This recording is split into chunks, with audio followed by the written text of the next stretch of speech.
ওই দেখো সোনামা, ওগুলোকে না বার্ড বলে, জানো তো? ওরা সারাদিন পরিশ্রম করে এইভাবেই উঠতে উঠতে বাড়ি ফেরে।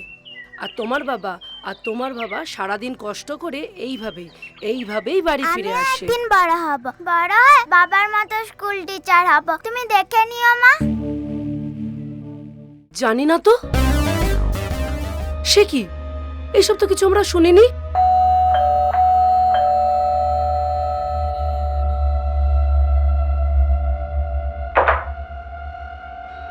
তোমার তো এটা আসার সঠিক সময় নয়।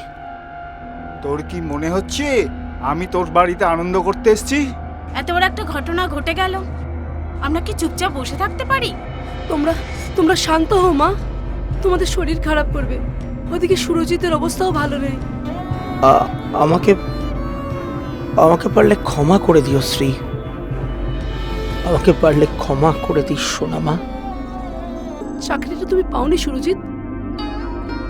আমাদের প্রেম হওয়ার পরেই বাবা তোমাকে দাঁড় করানোর জন্য কত টাকা ধার করেছে।